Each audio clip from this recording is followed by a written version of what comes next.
Olá, esse é o Conexão. O protagonismo é uma qualidade cada vez mais importante hoje em dia, especialmente entre os jovens. Por isso, o Instituto Alana criou o programa Desafios Criativos da Escola. A iniciativa premia jovens e professores que promovem ações transformadoras na comunidade escolar ou em outros espaços coletivos. Aqui no estúdio com a gente estão dois exemplos vencedores. Um deles é o Murilo Inácio de Oliveira, que criou um plano de aula com amigos baseado em letras de rap. Outro exemplo é a Pamela Souza da Silva, que é professora da Escola Municipal Levi Miranda, aqui no Rio de Janeiro, onde alunas criaram o coletivo Solta-esse Black. O projeto organiza oficinas de turbante e penteado afro. Também vamos conversar com o Gabriel Salgado, coordenador do programa Criativos da Escola. Muito obrigado pela participação aqui de todos. Começo perguntando para o Gabriel. Gabriel, eu já percebi que para participar, esse programa ele privilegia e ele reconhece pessoas que são realmente comprometidas, né? Isso é muito bacana, assim, porque quando o Alana ele lançou o Criativos da Escola aqui no Brasil, ele pensou, não basta a gente falar sobre uma metodologia, sobre um material de apoio, sem reconhecer as diversas iniciativas transformadoras que já ocorriam pelo país inteiro. Então, de norte a sul, né, no centro e na periferia, no ambiente urbano, no ambiente rural, a gente vem recebendo cada vez mais projetos transformadores com a marca do protagonismo das crianças e dos jovens. E é claro, o protagonismo dessas crianças e jovens apoiados também pelas suas professoras e pelos seus professores, né? Então, pensando esse protagonismo nas relações dentro e fora da escola e com essa potência de você reconhecer e contribuir para que a voz do estudante seja cada vez mais ampliada, né? E Murilo, você tinha noção de que a sua ideia fosse ter tanta visibilidade como teve? Cara, a expectativa é, ganhar um Grammy, né? A gente cria sempre a maior. Só que de começo assim a gente enviou e ficou, vamos ver o que dá. A expectativa nem era tanta de começo, mas depois que recebeu a notícia e tá virando desse jeito, cara. Mas assim que é bom, né? Você faz um projeto, tal, acha que ninguém vai ver, mas de repente está fazendo o maior sucesso, tem uma repercussão legal, né? Sim, mano, é muito gratificante. Você olha assim pra trás, a trajetória que traçou, eu e os meninos ficavam sentados, conversando, idealizando as aulas e pensando, será que vão gostar? Será que vai mesmo? E foi, né? Foi sucesso, né? Isso aí. Maravilha. E Pamela, na sua escola, as alunas se empoderaram mesmo, né? Sim, o projeto começou, acho que como o Murilo está falando, assim, a gente não tinha noção do tamanho que o projeto ia tomar, né? Ele começou como para pensar uma solução para um problema que a gente estava tendo na escola, de bullying e com as meninas com autoestima baixa, todas estavam fazendo a transição capilar e deixando de usar química e assumindo os cabelos. Então elas estavam muito fragilizadas e a gente estava tentando nos fortalecer e dar conta disso. E eu acho que o projeto conseguiu chegar a essa finalidade. Assim, a gente atingiu, né?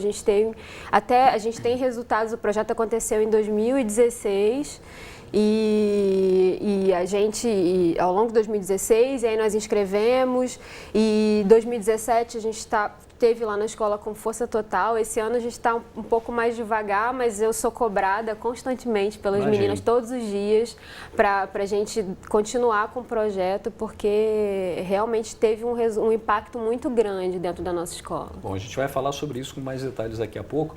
As inscrições da edição do Criativos da Escola de 2018 estão abertas até 1º de outubro. E para você que está pensando em inscrever algum projeto, a gente vai mostrar mais detalhes desses casos premiados. Como o Murilo falou, ele e os amigos buscaram nas músicas de rap a inspiração que precisavam. Vamos ver. O Criativos da Escola desembarca agora na cidade de São Paulo. Estudantes se sentiam insatisfeitos com disciplinas que não dialogavam com a sua realidade. E a partir da provocação do professor de Sociologia, quiseram contribuir com a construção de aulas diferentes.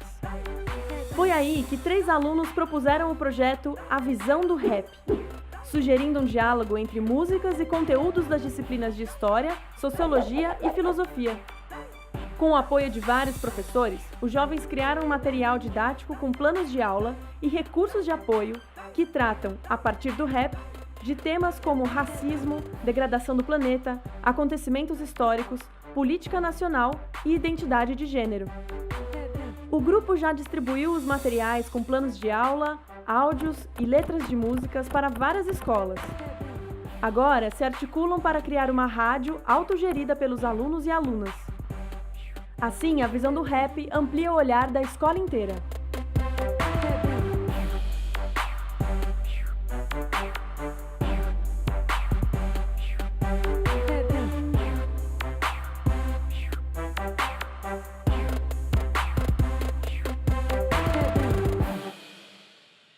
Poxa, que ideia original mesmo, viu? Como é que vocês começaram a criar esse plano de aula? Como é que surgiu essa ideia? Então, ela surgiu por meio da provocação do nosso professor de Sociologia. Primeiramente, ele pediu para a turma toda desenvolver um texto com o aspecto de melhorar ou criar uma lei que melhorasse um problema que você via no seu cotidiano ou criar novas ideias. E a minha ideia de início era criar uma oficina de sábado nas escolas públicas para mostrar a história do rap, debater esse conteúdo que ele aborda por meio da letra e quebrar o preconceito. Essas oficinas já aconteciam normalmente na sua escola ou elas passaram a existir depois do projeto? Então, as oficinas tinha, só que era de física, de matemática, de literatura tradicional. Essa minha ideia era nova, pelo que eu vi, nenhuma escola eu vi que tinha isso. Então, foi algo que surgiu de mim, assim, pensando, e o professor, ele curtiu muito. Aí, em um dos aspectos, quando ele... Desculpa, gente. Peraí. Sem problema. Mas me diz uma coisa aqui. Você estava falando que o seu professor de Sociologia foi quem começou a desafiar vocês a fazer isso. Você costuma ouvir rap? Que tipo de música, por exemplo, qual música, qual letra inspirou vocês a desenvolverem um plano? Então, costumo sim. Aqui é fã desde garotinho já. Já gostava da pegada, Racionais. Então, quando eu voltei a ouvir com mais clareza, com mais mentalidade e prestar atenção no todo o contexto que aquela letra estava querendo me apresentar, cara, eu comecei a amar de verdade. Que tipo de assunto, por exemplo, no rap mexe com você? Cara, eu acho que posso citar um exemplo aqui, acho que vai ficar bem específico.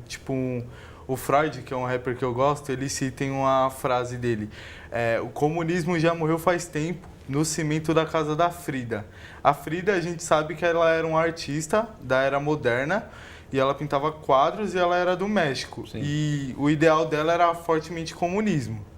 E quando ele cita que o comunismo já morreu faz tempo no cimento da casa dela, ele faz referência diretamente aos ideais do Trotsky e ao Trotsky, que era um dos grandes líderes ali da Revolução Russa, que começou com Lenin, só que aí ele morreu. E ficou Stalin e ele brigando para assumir o poder. O Stalin assumiu e começou a perseguir caras com os ideais contra o dele. Então, o Trotsky teve que fugir. Em uma dessas fugas, ele para no México, ele se relaciona com a Frida. E falando superficialmente, claro. E, mano... Quer dizer, você, a partir dessa letra, você foi fazer toda uma pesquisa, né? No fim das contas, você estava estudando história, né? No fim das contas, eu estava estudando história e eu fui atrás também do que era o comunismo, né? Para mim saber que ele era um sistema político do século XX, que brigava ali com o capitalismo. Isso acontece nas aulas que vocês passaram a propor na escola? Então, essa maneira de estudar, né? Você ouviu uma música e ir atrás do conteúdo. Então, como você viu no vídeo, a gente ouviu várias músicas, a gente fez um bloco assim de 50 músicas, só que no fim a gente chegou pro professor: e aí, como é que a gente trabalha elas, né? Aí o professor: não, para pensar comigo, ó. Por exemplo, um professor de história, ele tem 16 aulas em um bimestre, que são 2 meses. Divide isso em tentar repartir, definir pelo menos a quantidade de aulas. Aí a gente definiu 8. Para ele variar ao longo do ano ou meio bimestre só, entendeu? Então, Então, a partir desse contexto que a gente pegou, a gente separou 6 aulas e dividiu elas em temas.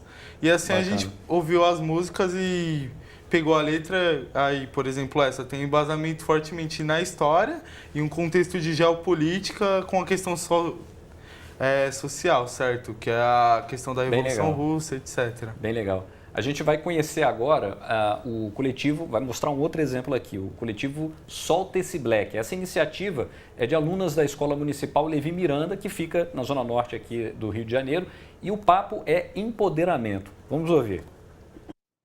Somos do Rio de Janeiro, no nosso bairro Costa Barros, e a favela onde moramos é Chapadão, né, que é uma das mais perigosas do Rio de Janeiro. E nosso projeto é o Solta Esse Black. Todo dia você sair de casa, você saber que vai ter pessoas te olhando torto. Que cabelo é esse? Você vai sair assim na rua? Muitas pessoas falavam que estava muito feio, era muita crítica, meu pai queria raspar até meu cabelo e tal. Quem foi que ditou isso? Esse padrão é perfeito, o padrão certo. A gente tem que se amar do jeito que a gente é, né?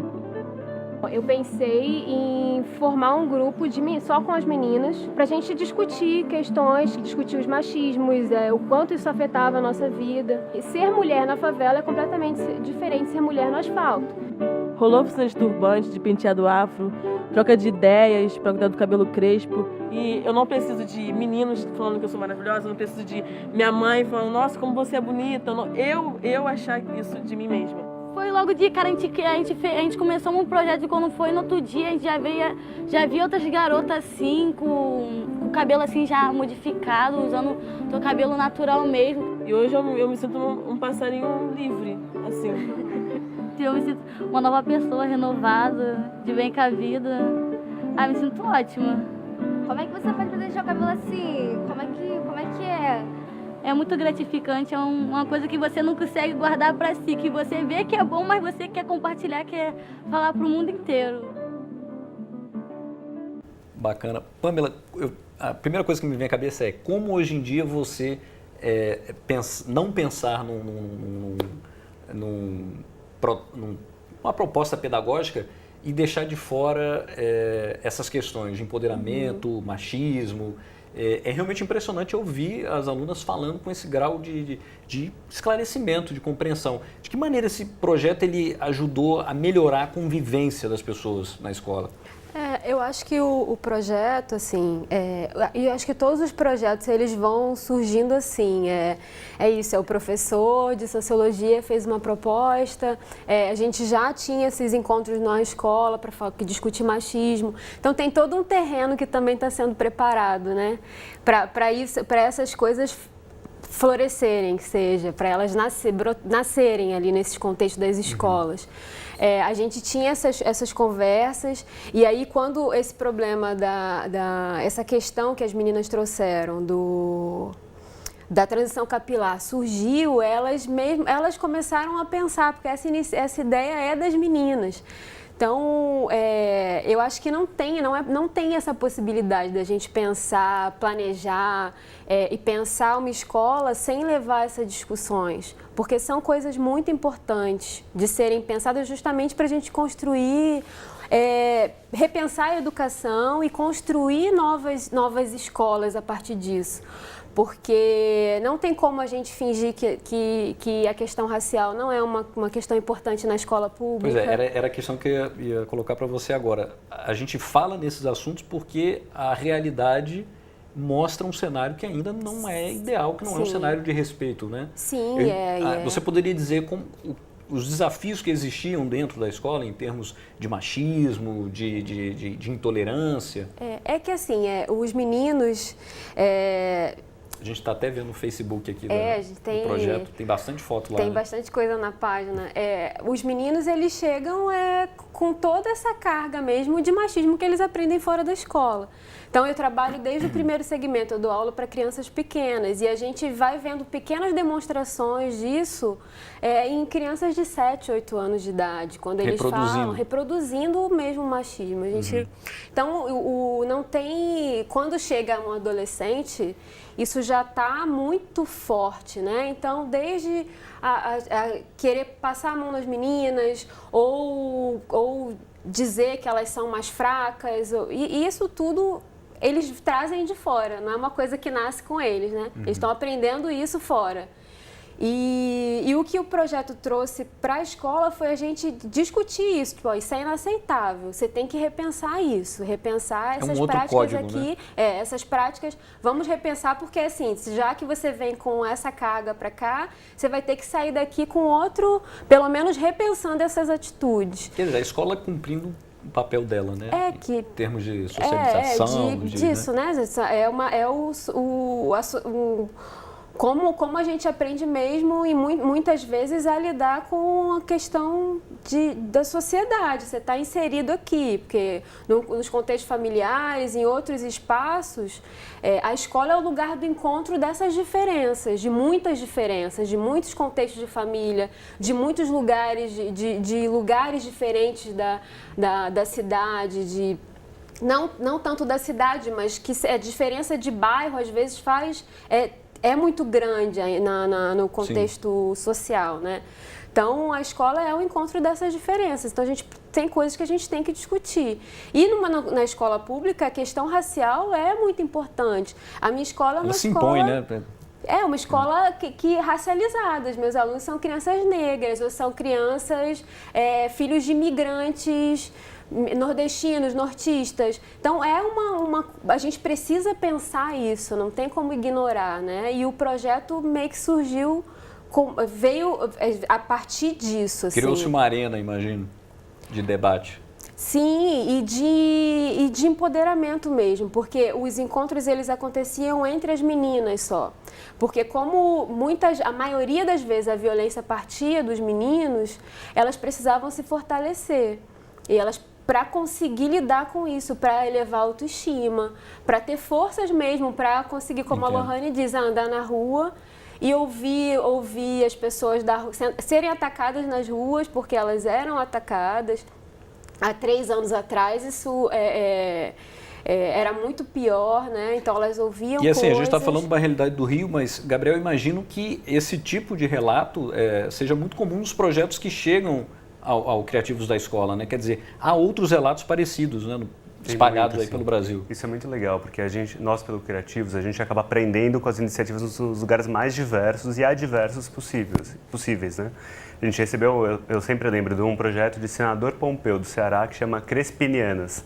E aí é muito legal, é um projeto que ele tem muita semelhança e dialoga muito com o Salto-se Black, mas ao mesmo tempo ele traz marcas da sua região, da discussão local, de um outro contexto, que lógico, dá identidade para aquela ação que é feita lá, né? Mas a gente recebe das temáticas as mais variadas, né? De relações étnico-raciais, questões de gênero, meio ambiente, sustentabilidade. A gente está vendo um vídeo que foi criado por estudantes que participaram do Criativos, né? Isso, cada ano, assim, a nossa ideia é como que a gente pode valorizar 11 iniciativas por ano. E aí a gente leva representantes dessas iniciativas para um destino no final do ano, na premiação. E aí a nossa proposta é como que a gente junta representantes desses projetos, em que apenas 3 dias eles coletivamente construam um projeto, uma missão, né, que igualmente com uma mensagem transformadora, que evidencia os princípios que eles trouxeram cada um dos seus municípios, das suas realidades. Então esse projeto que está passando na tela, ele foi do ano do Murilo, né? Foram eles que criaram a missão, que eles tinham 2 missões. Esses são os finalistas. Os premiados no ano passado que fizeram esse videoclipe. A gente deu 2 missões para eles. Eles tinham que criar um videoclipe e um jogo cooperativo.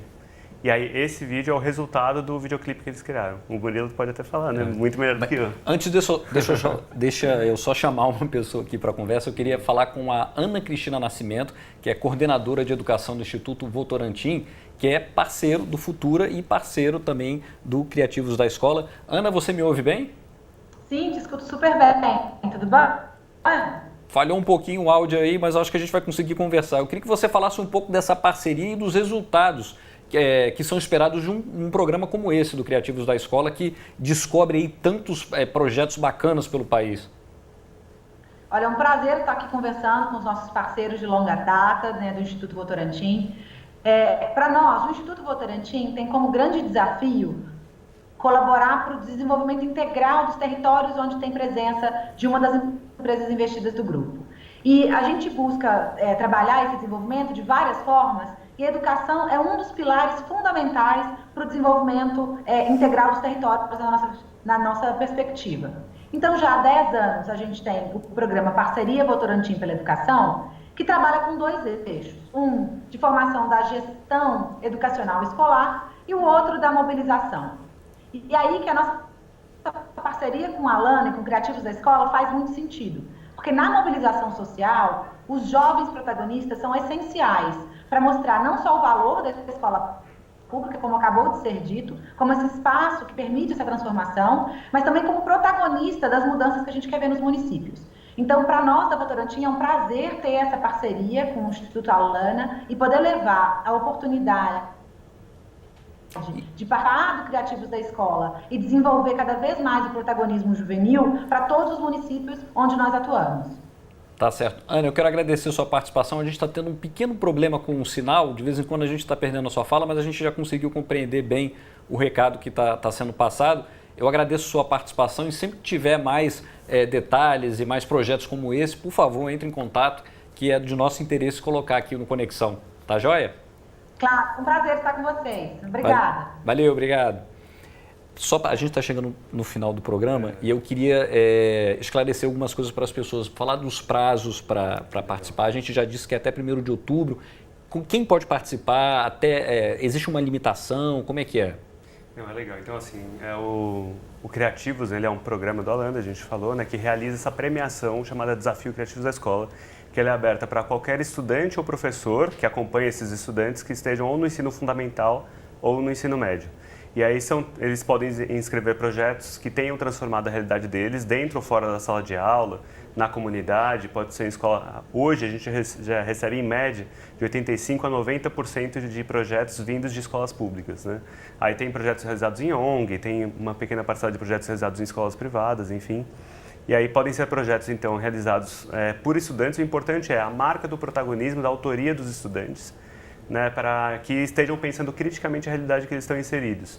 Né? Então, são projetos que podem envolver, como a gente já tinha comentado, né, meio ambiente e sustentabilidade, ciência e tecnologia, saúde. Os temas são variados, né? Os temas são bem variados, né? E aí a gente vai olhar esses projetos sobre 4 grandes princípios, que são os princípios que norteiam todas as nossas ações. Aí eu trabalho em equipe, são projetos coletivos de no mínimo 3 alunos, né? São projetos que têm a marca da empatia, como esses alunos olharam para o outro, né? Pensaram a realidade dele, né? Olharam as diferenças daquela comunidade. Aí são projetos que têm a marca também do protagonismo, da autoria, né? O projeto feito por esses alunos. A gente está até vendo o site aqui do projeto, do programa. E aí o outro princípio é a criatividade. E eu sempre falo, por último, do protagonismo da criatividade, que normalmente são 2 características atreladas ao indivíduo, né, à pessoa, né? Só que a gente traz a potência coletiva do protagonismo, né? A autoria coletiva e a criatividade, não pensando criatividade como uma ideia mágica, mas a criatividade como a criação potente do problema que a pessoa enfrenta na realidade dela. Né? Então, por exemplo, planos de aula já são feitos, mas eles criaram planos de aula a partir de letras de rap que eles gostam. Grupos de discussão e de debates, oficinas de penteados já são realizados pelo Brasil, né? Só que elas pensaram isso como uma solução muito criativa para enfrentar o problema que elas lidam cotidianamente. E que venham mais iniciativas, né? Até 1º de outubro é tempo suficiente para o pessoal se animar e descrever esses projetos, né? Bem rapidinho, Murilo, que dica você daria para quem está pretendendo escrever um projeto? Cara, é que nem o Gabriel passou aí, galera. É a ideia de você se colocar no lugar da pessoa. Por exemplo, usando o nosso aqui, o meu, eu e o Luiz e o Matheus, que somos um grupo, né? A gente olhou para o contexto das outras salas e das outras escolas que a gente conhecia e estávamos cansados de ver aquele professor passando o texto e explicando e, tipo, uma parte da turma dormindo, uma parte da turma não prestando atenção, desanimado. Não dando a mina. É relativamente chato, mas é o quê? Fazer o quê? A gente entende que é fácil para eles, mas a gente queria algo novo, então a gente tentou ajudar da nossa forma. Botou a mão na massa, né? Botamos a mão na massa. Então, acho que você ter a empatia, pensar nesse protagonismo, os princípios que o Gabriel falou, é isso aí, galera. É o que pode te colocar como finalista. Muito bem, está feito o registro. Eu quero agradecer mais uma vez a participação. Infelizmente o nosso tempo acabou, mas acho que o recado foi passado. Muito obrigado pela participação. A você de casa, muito obrigado pela companhia também. Se quiser rever essas e outras entrevistas, é só acessar o futuraplay.org. Até a próxima!